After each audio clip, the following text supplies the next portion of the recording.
Bab kelima, bagian ketiga. Empirisisme negatif.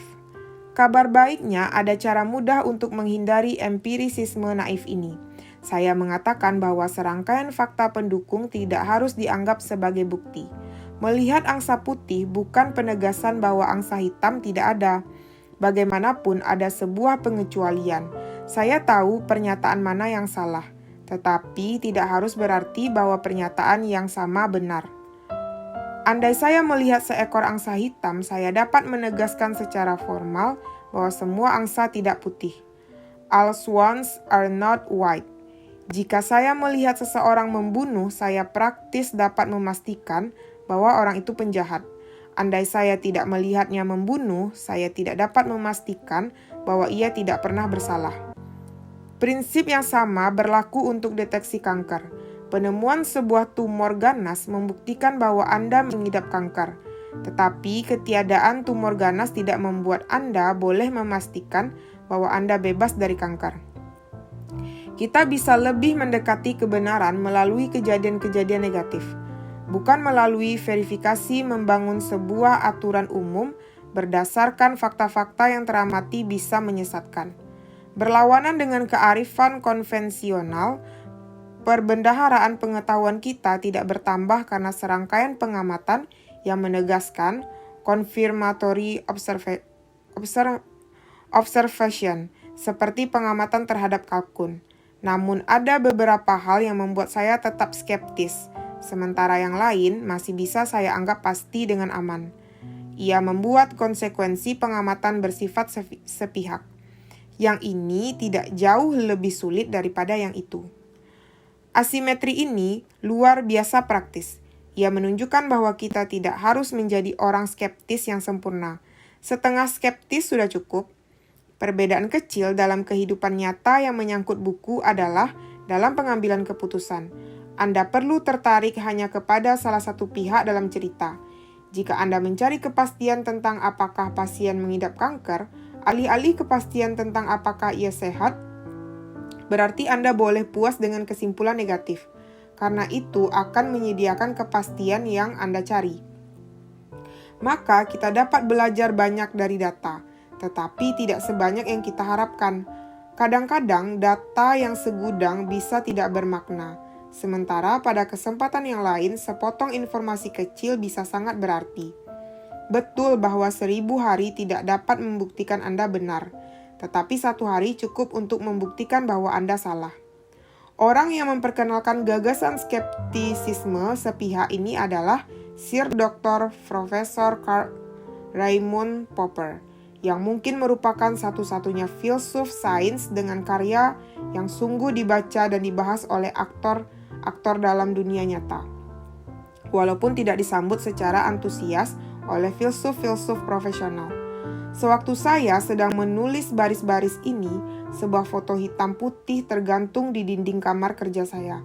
Foto itu sebuah cenderamata yang saya peroleh di Munchen dari penulis esai John Wagner, yang seperti saya memandang Popper sebagai yang terbaik. Di antara pemikir-pemikir modern setidaknya hampir seperti itu. Ia menulis kepada saya bukan kepada para filsuf lain. Kita adalah para pengambil keputusan empiris yang berpendapat bahwa ketidakpastian adalah bidang keahlian kita. Juga bahwa pemahaman tentang bagaimana bekerja tanpa informasi lengkap merupakan prestasi paling tinggi dan paling mendesak bagi manusia. Popper menciptakan sebuah teori skala besar seputar asimetri ini, didasarkan sebuah teknik yang disebut falsification.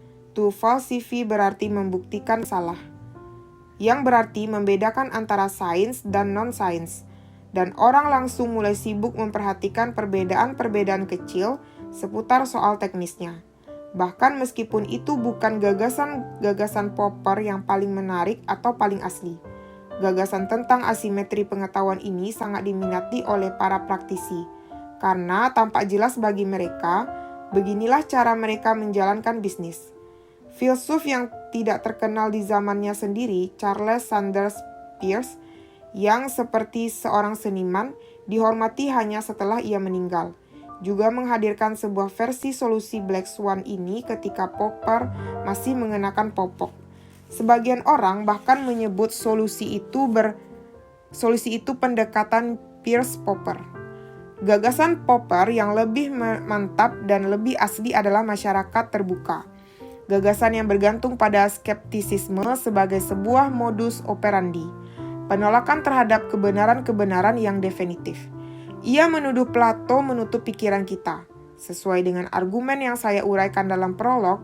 Namun gagasan Popper yang paling besar adalah wawasan soal dunia yang pada dasarnya sangat tidak dapat diramalkan, yang akan saya bahas dalam bab tentang prediksi.